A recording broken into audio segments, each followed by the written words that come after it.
Joining me now live to discuss this and the day's top stories is David Gazzard, DPG Advisory Director and former Liberal advisor and Executive Director of the Australian Institute, Ben Oquist. Good to see you both. Thank you very much for joining us. Let's begin with foot and mouth. There are serious concerns that this could spread to Australia.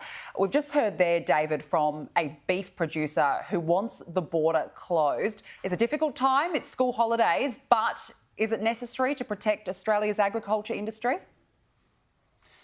Gee, you know, you'd have to know what the threat is before you sort of make a call on that. But Australia has always been, you know, clean and green, and we've had some of the best produce and beef in the world. And a thing like that getting in would really potentially devastate the country. So if they don't close it, you would really like you know, patrols or whatever they do to step up around those facilities. We've just seen the introduction of Varroa destructor in our beehives, and we're one of the only places in the world that could supply bees for pollination all around the world. And of course, that's so vital for horticulture.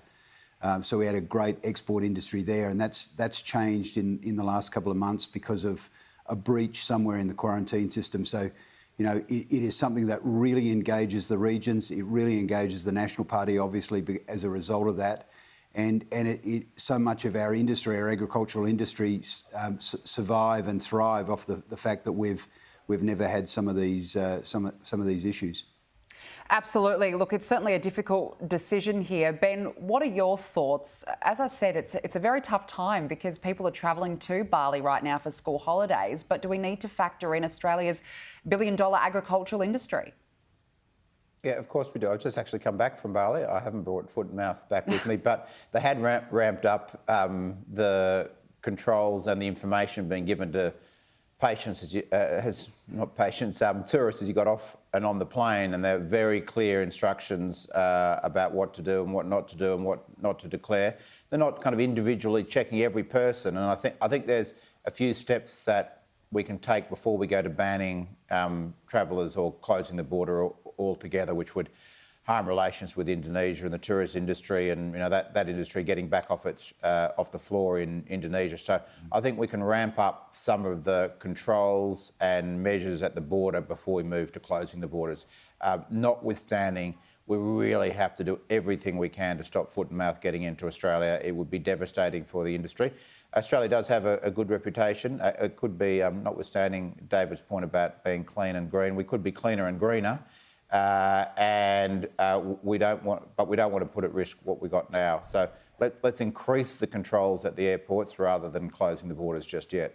Absolutely, and we certainly hope for the best. Let's move on now to COVID. There's no doubt that cases are rapidly rising across the country, and yesterday the Federal Health Minister, Mark Butler, is asking Australians to consider working from home for a short period to help curb rising cases. Understandably, business is extremely worried about this. They say that they're going backwards. David, at what point do we say we have to carry on with life?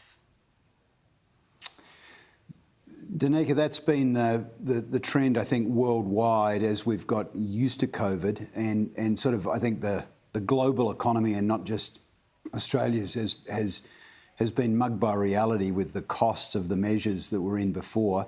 I've got a worker home today with COVID.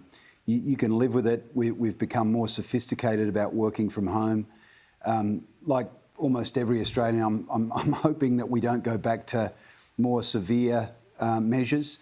But, you know, I think we've probably got to a point in terms of a workforce, and maybe this is what the health minister is referring to, where, you know, we don't come to work if we've got symptoms anymore. We don't take the chance that we're going to spread something, and it might be COVID, it might be flu.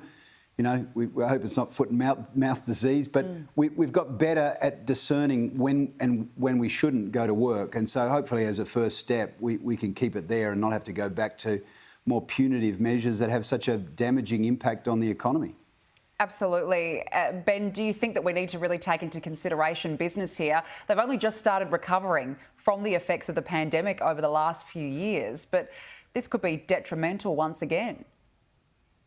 But of course, what's more detrimental is if people go to work sick or with symptoms and spread COVID, then that's bad for the business, bad for the economy, more worker shortages.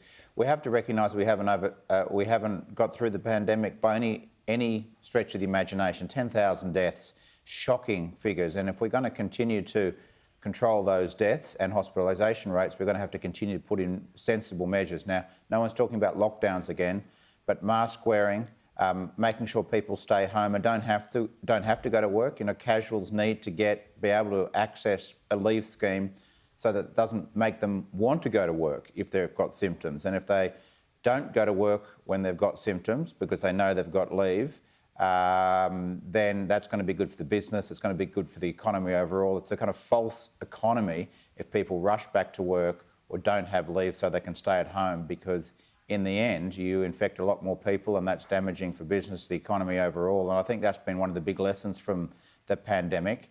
Along with rat tests, you know, it's good to give people free rat tests or more access to rat tests, because the more they test, the more you can get people isolating when they need to and not spread the virus further, which is obviously not just bad for people's health and kills people, but bad for businesses and bad for the economy. And there isn't this necessarily trade-off between health and the economy. A healthy workforce, a healthy population is good for business and good for the economy. Absolutely, you do raise a good point. We are unfortunately out of time. We're a bit pushed today. David Gazzard and Ben Oquist, thank you so much for joining us.